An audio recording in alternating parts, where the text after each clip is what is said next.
Assalamualaikum warahmatullahi wabarakatuh. Perkenalkan, nama saya Jessica Mawada dari Reguler 1 kelas A dengan NIM 221325591. Dalam video ini, saya akan mempresentasikan tentang sistem pencernaan pada manusia. Sistem pencernaan pada manusia. Sistem pencernaan manusia berperan penting dalam mencerna makanan dan minuman menjadi energi serta berbagai jenis nutrisi yang diperlukan tubuh.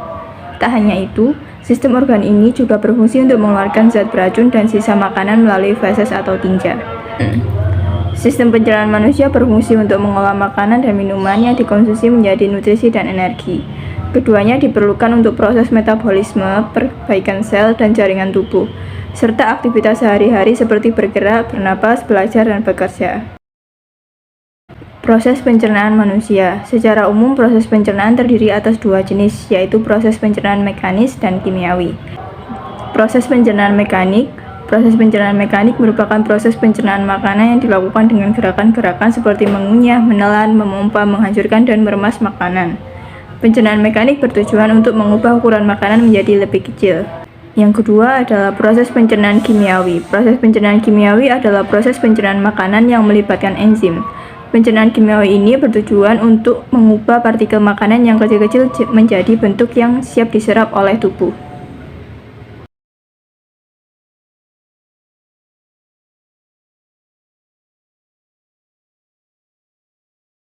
Berikut ini adalah beberapa organ tubuh yang termasuk dalam sistem pencernaan manusia. 1. Ada mulut, 2. Kerongkongan atau esofagus, 3. Lambung, 4. Pankreas, 5.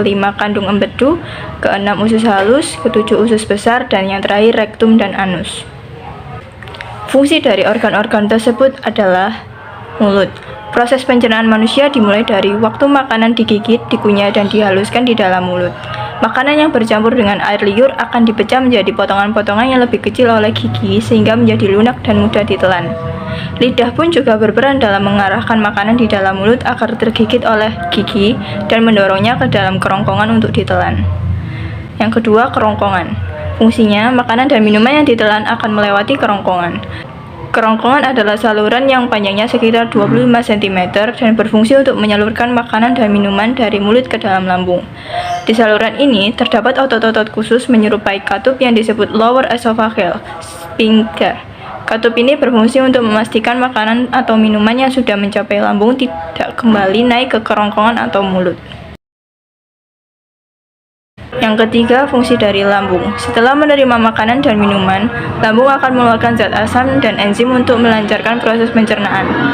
Selain memecah makanan, lambung juga akan membunuh mikroorganisme yang mungkin terdapat pada makanan atau minuman. Di dalam lambung, makanan akan dibuat menjadi cairan pekat atau berupa pasta dan selanjutnya akan didorong ke usus halus. Yang keempat, pankreas. Tak hanya berfungsi untuk menghasilkan insulin, pankreas juga bertugas menghasilkan enzim pencernaan seperti lipase, protease, dan amilase. Enzim tersebut akan dilepaskan oleh pankreas dan ikut bercampur dengan enzim pencernaan dari lambung. Enzim lipase berfungsi untuk mencerna lemak menjadi asam lemak, protease untuk mencerna protein menjadi asam amino, sedangkan amilase untuk memecah karbohidrat menjadi glukosa. Yang kelima, fungsi dari organ kantung empedu. Hati atau liver akan menghasilkan cairan empedu, kemudian menyimpannya di dalam kandungan empedu. Cairan empedu terdiri dari kolesterol, garam empedu, bilirubin, air, serta mineral, seperti kalium dan natrium. Cairan ini berfungsi untuk mencerna lemak menjadi asam lemak. Ketika proses pencernaan makanan berlangsung, cairan empedu akan dialirkan ke dalam usus halus.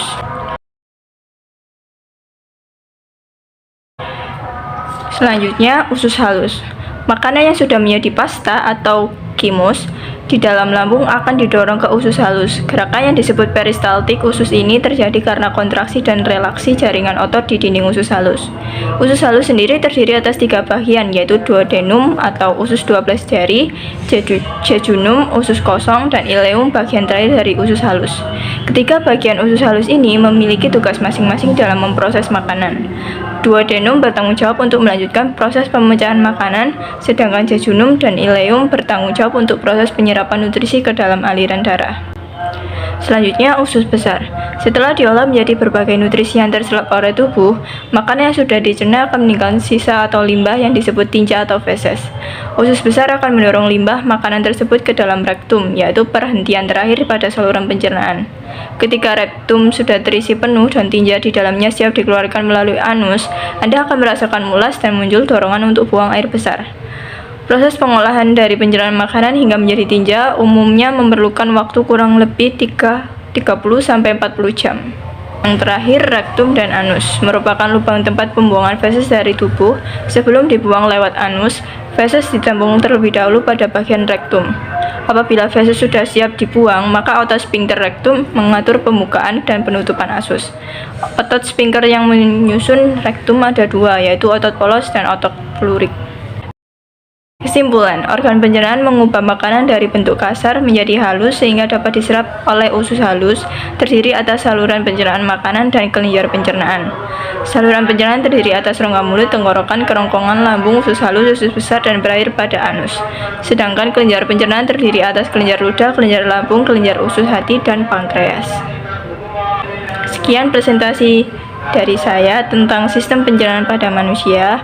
Bila ada salah kata, mohon dimaafkan. Wassalamualaikum warahmatullahi wabarakatuh.